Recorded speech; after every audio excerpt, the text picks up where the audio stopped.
안녕하세요. 글로 나를 짓고 있는 작가 미미유입니다. 저는 오늘 전자책을 쓰기로 마음먹었지만 끝내 쓰지 못하는 분들을 위한 강의를 준비했어요. 일단은 글을 쓰다가 좀 답답한 마음에 혹은 자신감이 꺾여서 조금 자기가 위축되는 마음에 계속 글을 쓰지 못하는 분들이 계시는 걸 보고 안타까웠거든요. 왜냐면은 그분들이 글을 꼭 끝까지 쓰셨으면 하는 바람에서 제가 이 강의를 준비를 했습니다. 근데 제가 이 마음에 대해서 이야기를 하려고 하는데 혹시 당신이 뭔데 그런 얘기를 하려고 하느냐 궁금해 하시는 분이 계실 것 같아서 간단하게 제 소개를 해볼게요. 네, 저는 엄마 마음 사용법이랑 자기혁명 글쓰기 두 개의 전자책을 냈고요. 그리고 대학원에서 심리상담 전공을 했어요. 그래서 어떤 심리나 상담적인 부분에서 공부를 조금 했다는 거. 그래서 그 부분에 대해서 가장 좀 자신 있게 말씀드릴 수 있는 거라 이번 강의를 준비를 해봤습니다. 시작하기 전에 제가 퀴즈 하나 내볼게요. 한 번도 안 쓴 사람은 있지만 한 번만 쓴 사람은 없다. 혹시 이게 뭔지 아실까요? 맞습니다. 전자책이에요, 전자책. 전자책을 주변에서 쓰신 분들을 보셨는지 모르겠는데, 한 번 썼다는 사람들은 있는데, 한 번도 안 쓴 사람들도 분명 있어요. 근데 신기하게도 한 번 쓰신 분들은 계속 쓰십니다. 과연 그 이유가 뭔지 궁금하지 않으신가요? 도대체 전자책이 뭐길래 어떤 사람은 쓰고 어떤 사람은 끝내 쓰지 못할까? 이거에 대한 해답을 오늘 강의가 끝날 때 찾아가셨으면 좋겠습니다. 저는 이제 이런 내용으로 구성을 해봤는데요. 시작하기에 앞서서 제가 질문 하나 드릴게요. 지금 이 강의를 들으시는 분들 중에서 나는 전자책을 한 번이라도 써봤다 하시는 분들은 1번, 나는 아직 한 번도 쓰지 못했다 혹은 지금 쓰고 있다 하시는 분들은 2번을 채팅창에 좀 남겨주시겠어요? 제가 준비한 강의 내용도 사실 2번에 해당되는 분들을 위해서 준비한 거라서요. 네, 집중해서 들으시면 도움이 되실 것 같네요. 알겠습니다. 자, 그러면 우리가 지금 글을 쓰고 싶은데 끝내 쓰지 못해서 그 답답한 마음 때문에 지금 오신 거잖아요. 그러면 그 마음을 풀기 이전에 도대체 우리는 왜 글을 쓰고 싶은 건지 궁금하지 않으신가요? 네. 혹시 제가 또 한 번 질문을 드릴게요. 나는 왜 글을 쓰는지, 글을 쓰고 싶은 이유가 뭔지 채팅방에 좀 간단하게 남겨주시겠어요? 저 노하우도 공유하고 생각을 하기 위해서 쓰시는 분도 계시고요. 그리고 나 자신을 좀 더 알고 기록을 하기 위해 누군가와 소통을 하기 위해 그렇습니다. 많은 다양한 이유들로 우리가 글을 쓰고 있어요. 우리가 흔히 글을 쓴다고 하면 이런 것들을 떠올립니다. 자기를 위로하고 자기 극복, 자아 실현을 위해서 글을 쓴다라고 이야기를 많이 하거든요. 저 같은 경우는 처음에 이 자기 극복을 위해서 글쓰기를 시작했어요. 왜냐하면은 좀 스스로 힘든 부분도 있었고 내가 성찰해야 되는 부분들이 있다 보니까 그런 글쓰기를 처음에 시작하면서 아, 글을 쓰고 싶다 이런 마음이 좀 간절해진 케이스거든요. 결국 이런 것들은 우리의 내 이야기를 하고 싶다는 욕구가 반영된 것이라고 봅니다. 인간은 누군가에게 내 얘기를 하고 싶은 간절한 마음들이 내면에 깔려 있거든요. 근데 이 내 이야기를 일기장에다 사실 해도 되는데 굳이 책이나 블로그 같이 오픈된 공간에 하고 싶다는 이야기는 누군가 내 얘기를 들어줬으면 하는 마음이 큰 거거든요. 근데 이런 마음은 예전부터 있었어요. 이게 혹시 무슨 그림인지 아시는 분 계실까요? 이거는 동굴 벽화예요. 예전에 이제 프랑스에 있는 한 동굴에서 발견된 벽화인데 15,000년 전에 그려진 벽화라고 합니다. 그러니까 15,000년 전이면 구석기 시대거든요. 언어가 없을 때부터 인간은 이렇게 동굴에다가 그림을 그리면서까지 뭔가 기록을 남기고 싶어 했던 거죠. 지금 보면은 뭐 멧돼지도 있고 이렇게 물소 그림도 있고 한데 그날 내가 사냥했던 거, 내가 오늘 먹었던 게 뭐지? 이런 것들을 인간들은 기록을 남기고 싶어 했어요. 그래서 이렇게 그림으로도 남기고 싶어 했고 지금 시대가 지나서 우리는 글로 내 이야기, 나의 흔적을 남기고 싶어 하는 거죠. 이거는 예전부터 있었던 우리의 인간의 본능인 것입니다. 근데 언어라는 것은 그림보다 더 발달된 더 고등 단계 수준의 자기 표현이잖아요. 그래서 글로 나를 표현하고 싶은 사람들은 이런 고등 단계 수준을 이행하고 싶은, 즉 똑똑한 사람들이 이런 욕구가 가장 크게 발현이 됩니다. 그래서 오늘 이 강의를 들으러 오신 분들은 다 똑똑한 분이시라는 거죠. 네. 근데 이렇게 내가 똑똑하고 내가 잘 알매도 불구하고 글을 쓰지 못하는 이유가 도대체 뭔지 너무 궁금하고 답답하지 않으신가요? 자, 우리는 왜 글을 쓰지 못할까요? 제가 생각해 봤는데 일단 이거는 누구나 가지고 있는 공통의 문제인 것 같아요. 정규 교육에서 우리는 초, 중, 고등학교 12년 공교육을 배우면서 우리를 표현하는 글쓰기를 배워본 적이 별로 없습니다. 생각해 보시면 학교에서 뭔가 나를 위한 글쓰기, 나를 표현하고 내 생각을 적는 글쓰기를 해본 경험이 별로 없으셨을 거예요. 뭐 일기 같은 게 내 생각을 표현한 거라고 볼 수도 있겠지만 사실 숙제를 위한 글쓰기였기 때문에 진정 나를 표현하는 글쓰기는 아니라는 거죠. 그래서 결론적으로 우리는 학교에서 글쓰기를 제대로 배워본 적이 없어요. 그래서 대한민국에 있는 지금 현재 성인분들이 어떻게 보면은 다 공통적으로 대부분 갖고 있는 문제라고 볼 수 있습니다. 근데 이 얘기를 여기서 하기에는 이건 너무 사회적인 이슈다 보니까 여기서 다루기는 어려울 것 같고요. 저는 이 얘기를 하려고 해요. 누가 내 글을 봐줄까? 내가 뭐라고 책을 쓰지?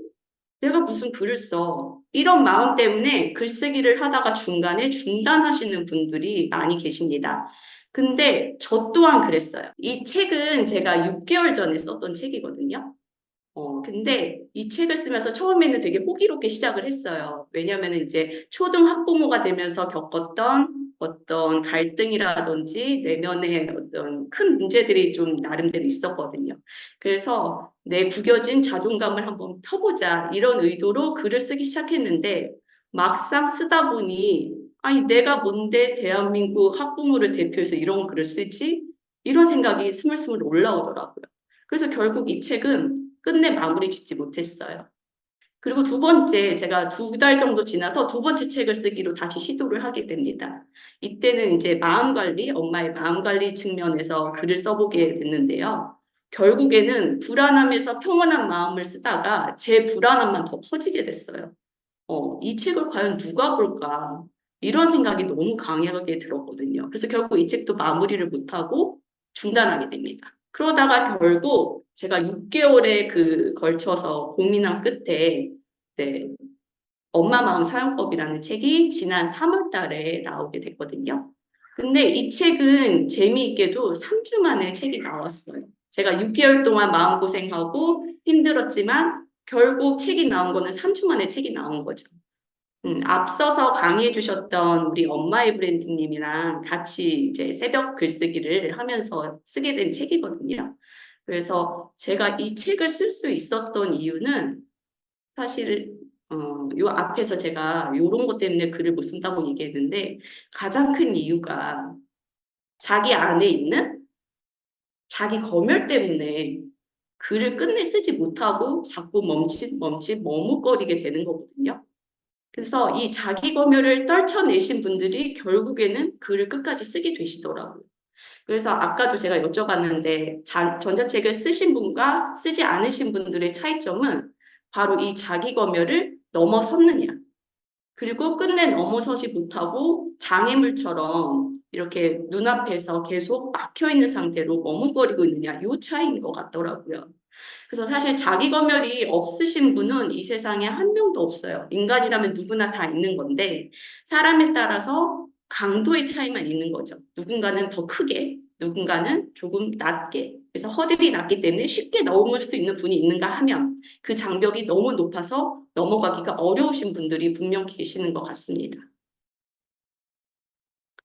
그래서 결국에 글쓰기는 자기와의 싸움이라고 생각을 했어요.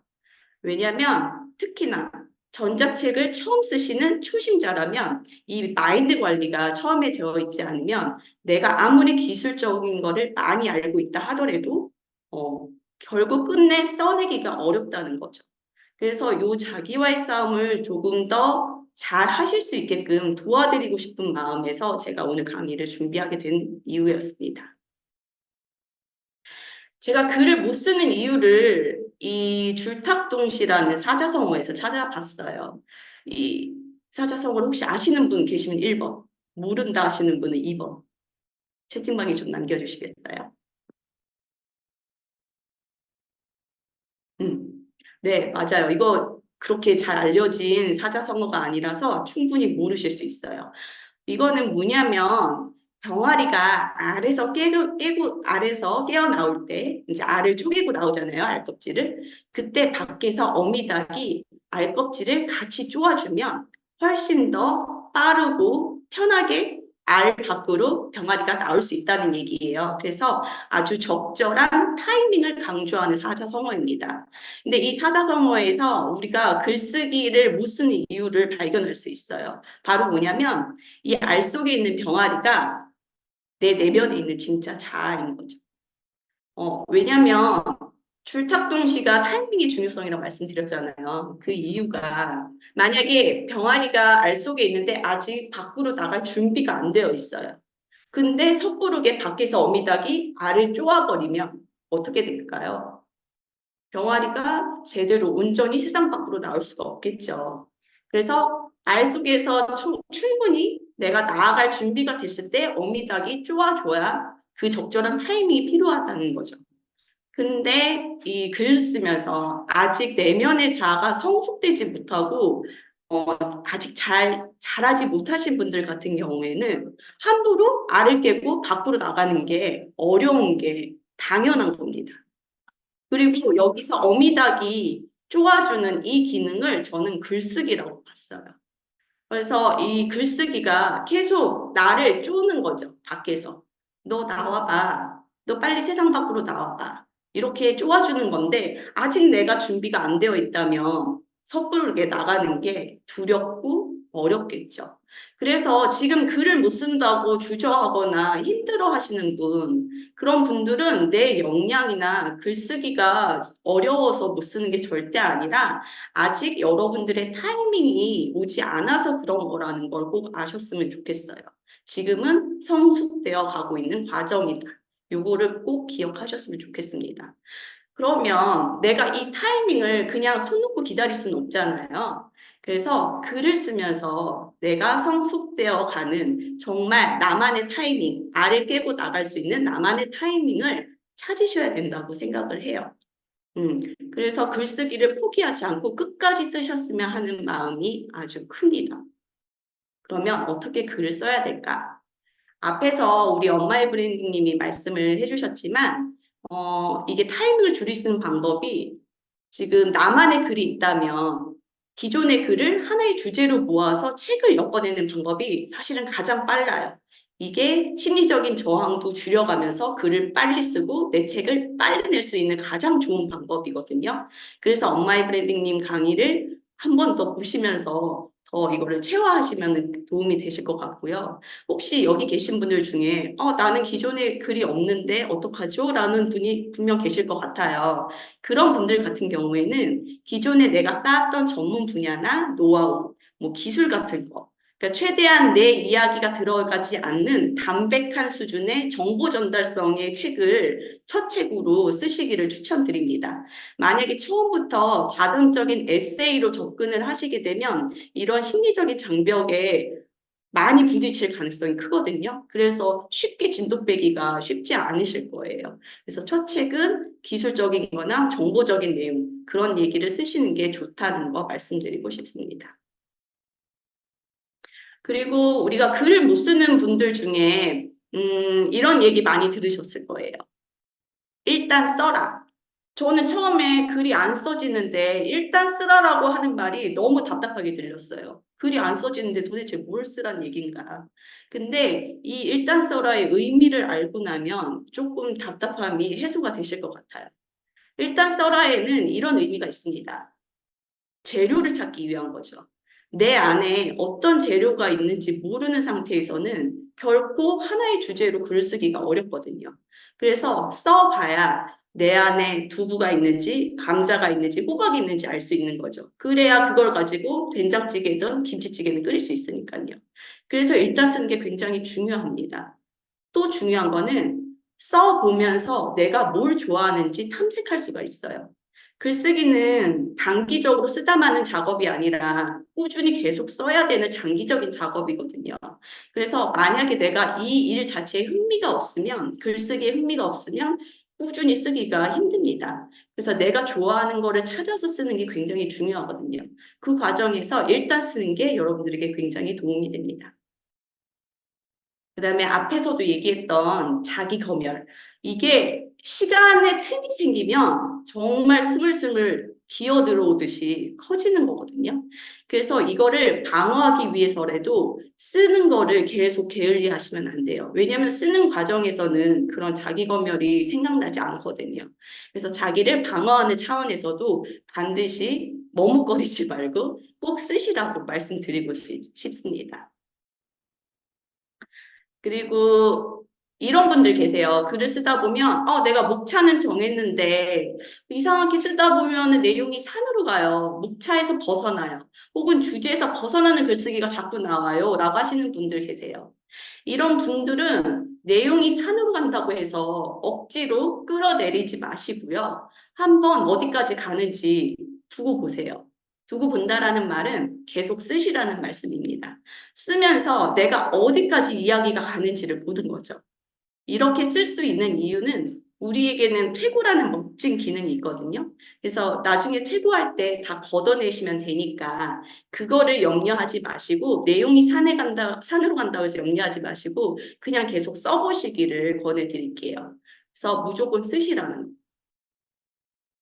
그리고 이런 고민들도 하세요.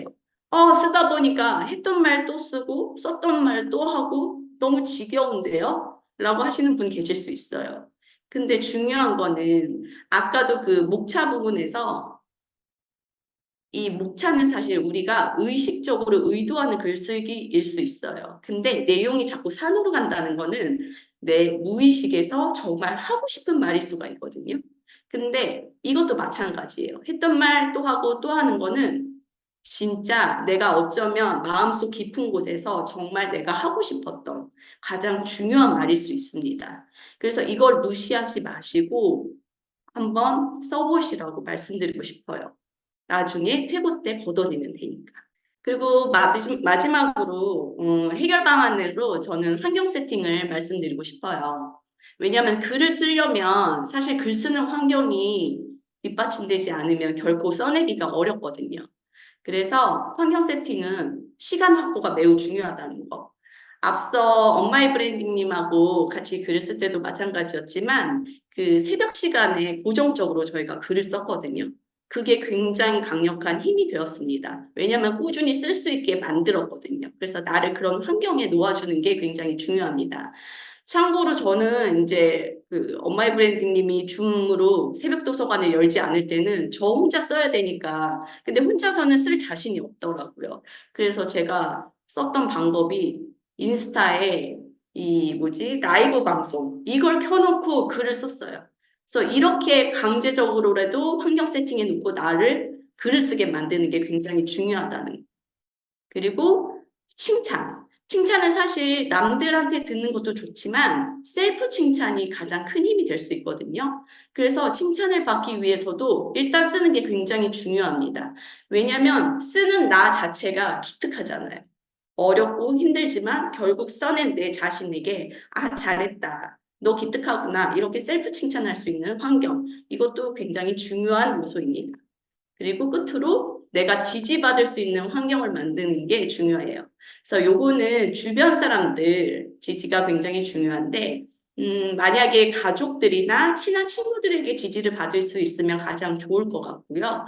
그게 아니라면 같이 글 쓸 수 있는 동료들이 있다면 더 큰 힘을 얻을 수 있습니다. 그래서 혼자 외롭게 쓰지 마시고요. 꼭 응원과 지지를 받으면서 글을 끝까지 써내시기를 저도 응원드리겠습니다. 제 오늘 강의의 목적은 이 세 가지였어요. 여러분들이 글 쓰는 과정에서 이게 자신과의 싸움이기 때문에 꼭 그 싸움에서 이기시길 바라는 마음이 있었고요. 그리고 이왕 내가 책을 쓰기로 마음 먹었다면 책 하나 정도, 전자책 하나 정도는 소장해보는 경험을 가지시길 바라는 마음에서 강의를 준비했습니다. 끝으로 글은 나를 굉장히 단단하고 크게 성장하게 만드는 아주 좋은 도구이거든요. 그래서 나를 짓는 마음으로 끝까지 글을 쓰시기 바라는 마음으로 강의를 준비해 봤습니다. 마지막으로 이 한마디 하고 마치려고 해요. 지금 앞에 뭐가 보이세요? 네, 맞습니다. 벽이에요. 봉준호 감독님이 유명한 그 수상소감 중에 하나인데 봉준호 감독님이 이런 말씀을 하셨어요. 오랫동안 닫혀 있어서 당연히 벽인 줄 알았었는데 알고 보니 문이었다. 이 대사를 굉장히 좋아한다고 하십니다. 오늘 이 강의가 여러분들 앞에 단단하게 크게 장벽처럼 있었던 마음에 하나의 문이 되었으면 좋겠습니다. 감사합니다. 질문 주신 분이 있어서 엘리님께서 처음 책, 두 번째 책 준비하시고 나서, 시작하시고 나서 마무리 못하신 이유가 세 번째 시도에서는 3주 만에 된 어떤 그런 이유가 있으셨는지 여쭤보시거든요. 세 번째 책 같은 경우는 사실 제가 첫 번째, 두 번째는 거의 에세이적인 얘기였어요. 그래서 제 얘기를 정말 많이 담았거든요. 그래서 쓰다 보니까 정말 어떤 구간에서는 한풀이가 되고 또 어떤 구간에서는 막 심파적으로 너무 이제 이렇게 제 내용으로 빠져들더라고요. 근데 이런 것들이 어쨌든 책이라는 거는 좀 누군가에게 도움이 되는 거를 내고 싶었던 바람이 있었거든요. 그래서 좀 이런 것들을 걷어내고 방법적인 측면에서 책을 내려고 노력을 하면서 세 번째 책이 나왔던 것 같아요. 자기 검열을 극복하신 또 다른 방법이 있는지 그 루아씨님께서 여쭤보시거든요. 저도 그 자기 검열을 극복하기 위해서 사실 글쓰기였어요. 글쓰기인데 어떤 글쓰기였냐면 이 전자책을 위한 글쓰기가 아니라 저의 내면의 그냥 글쓰기였죠. 그래서 그냥 저만 보는 글로 누군가에게 보여주기 위한 글이 아니라 저만 보는 글에다가 그냥 제 마음속의 이야기들을 계속 썼어요. 그래서 사실 그런 내용들을 담은 게 제 두 번째 책이거든요. 그래서 거기에 실제 제가 썼던 그 마구잡이를 썼던 내용도 거기에 담겨 있는데 그러면서 저와의 싸움을 계속 이어나갔던 것 같아요. 근데 그때 그게 한번 극복이 되고 나니까 좀 자신감이 붙으면서 진짜 내 얘기를 할 수 있게 된 그런 계기가 있었습니다. 심리 공부하는 게 글 쓰는데 그 책 쓰는데도 도움이 많이 되셨는지 여쭤보시는데요. 정말 도움이 많이 됐어요. 사실은 제가 공부를 하고 이거를 전공을 제대로 살리지 않고 있거든요, 지금. 안 하고 있는데. 근데 책 쓰면서는 굉장히 큰 도움이 됐어요. 왜냐면은 이런 자기 성찰이나 어떤 자기 극복 이런 게 사실 일반 분들은 혼자서 하기 쉽지가 않거든요. 근데 저는 그런 기술 같은 거를 아무래도 배웠다 보니까 좀 저 혼자 이렇게 셀프 상담을 하면서 좀 치유적인 글쓰기, 자기극복 글쓰기를 스스로 했던 게 굉장히 큰 도움이 됐던 것 같습니다. 글은 언제부터 쓰기? 제가 글을 본격적으로 쓰려고 마음먹은 게 작년 9월이었고요. 그때 썼던 책이 아까 처음에 보여드렸던 그 학부모, 초등학부모, 그걸로 주제를 잡아서 제가 처음 글을 쓰기 시작했던 것 같아요. 그리고 블로그는 2022년 12월 달에 그때 그냥 저만 혼자 보기 위해서 썼던 블로그 글쓰기, 그거를 처음 시작했던 것 같습니다. 감사합니다.